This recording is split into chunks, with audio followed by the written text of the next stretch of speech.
Hello again and welcome back to PerditoRanchOK.com. I'm Tracy. I'm Cordell. And today is Sunday, August the 11th, 2024. If this is your first time here or you're a regular viewer and you're enjoying our videos, then give us a thumbs up and follow or subscribe to our channel. We'll go ahead and start with the news from last Thursday. Ukraine forces had launched an offensive into Russia's Kursk region. Ukraine tanks and armored personnel carriers, some of them supplied by Germany, have advanced approximately 30 kilometers deep and hold over 300 square kilometers of Russian territory. For the first time since World War II, German tanks are on Russian soil. Russia is now forced to redeploy troops and equipment to meet this offensive and slow the advance. The Pentagon has said that Ukraine is allowed to use U.S. weapons on its offensive in Russia's Kursk Oblast, which began on Tuesday. So, as of today, Sunday, it appears that Ukraine has doubled the amount of territory that they've taken inside Russia. So Russia's either been caught completely flat-footed, or as some commentators say, this is a trick to lure Ukrainian forces inside Russia to completely destroy them. Which we've talked about before. What would happen if Russia did lure them in and hit them with tactical nukes on Russian soil? What would the international community be able to say about it? Could they say anything about it? Would they consider it overkill, or? According to Americans, there's no such thing as overkill. This is true. But since World War II, nobody besides the United States has used any kind of an atomic bomb or a nuclear type weapon. So this would be completely brand new territory. It'd be interesting. Yeah, well, these are definitely interesting times. On Thursday, Houthi leader Abdul Malik al-Houthi vowed the Yemeni group will coordinate with the Axis of Resistance in an attack on Israel. The Axis includes Iran, Hezbollah, Shia militias that operate in Iraq and Syria, and the Houthis, who are officially known as Ansar Allah. North Korea, China, and Russia have also said they will assist Iran however possible. Russia has significantly stepped up its military cooperation with Iran amid the Islamic Republic showdown with Israel. Many days have passed since Israel's assassination of Hamas leader Ismail Haniyeh in Tehran, with the region still on edge awaiting a likely major Iranian response. News agencies confirmed this week that Russia has begun delivering radars and air defense equipment, possibly including S-400 or more advanced S-500 anti-air missile batteries, to the Iranians. This is seen as Moscow's payback for America arming Ukraine. Now, Russia is arming America's and Israel's chief enemy in the Middle East, Iran.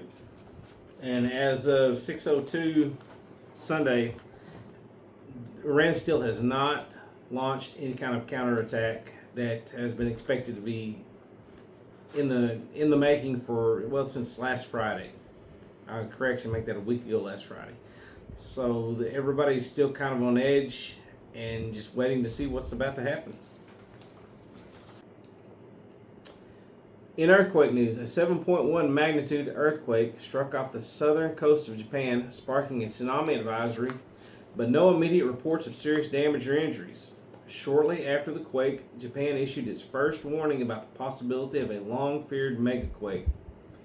Seismologists held an emergency meeting to analyze whether the quake had affected the nearby Nankai Trough, the source of past devastating earthquakes.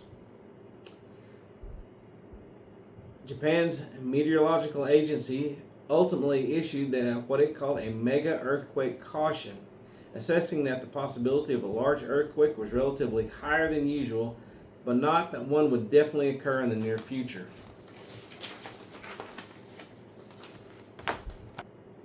Saturday, Japanese government urges citizens to avoid panic buying as megaquake fears spread.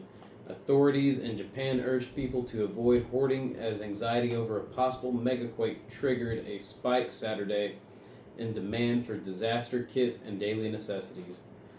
Japan's weather agency said a huge earthquake was more likely in the aftermath of a magnitude 7.1 jolt in the south on Thursday, which left 14 people injured.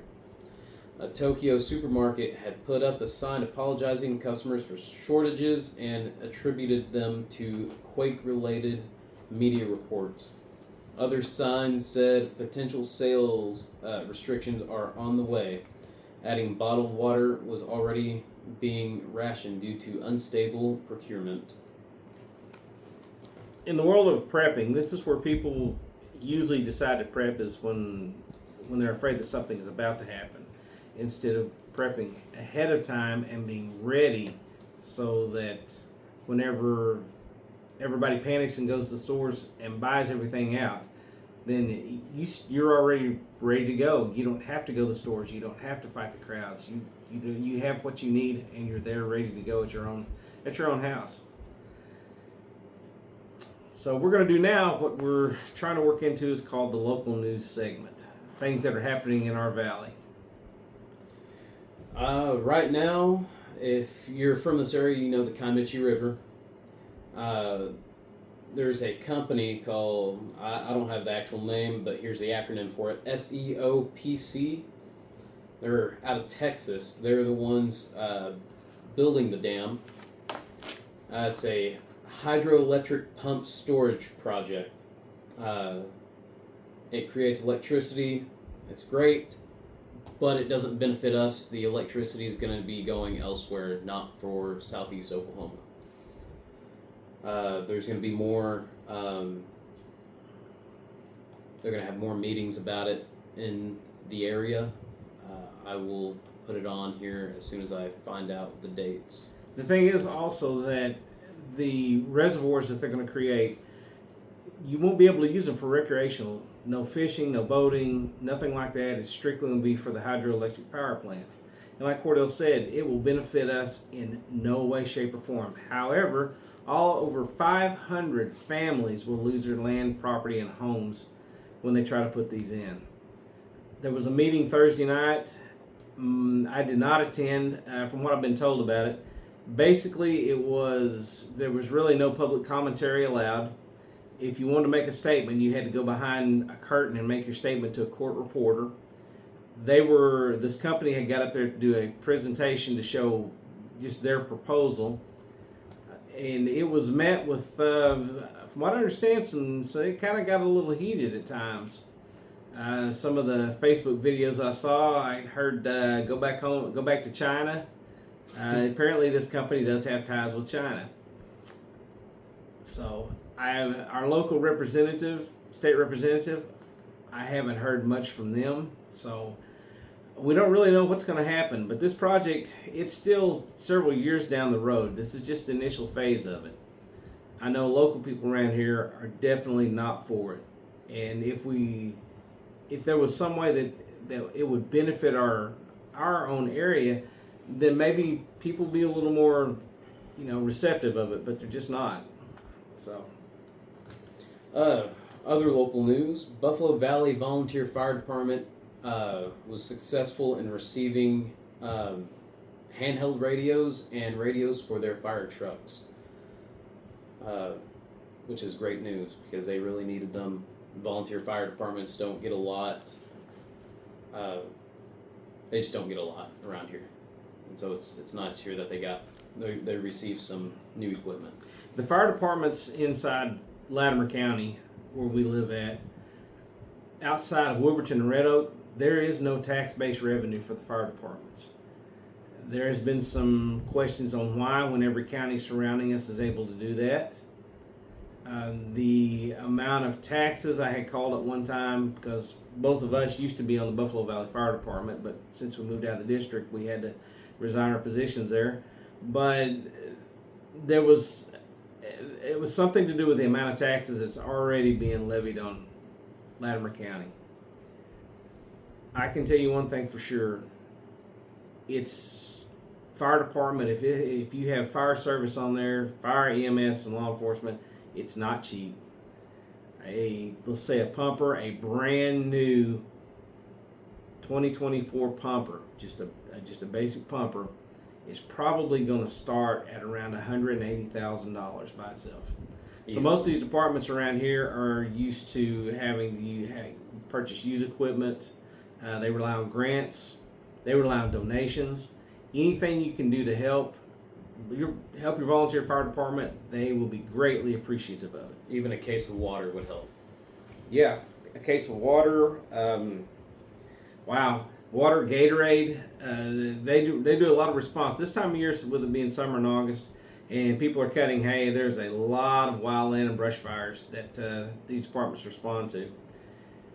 And as we said, most of them, pretty much all of them I know in Latimer County, outside of Red Oak and Wilburton, they don't get paid for any response.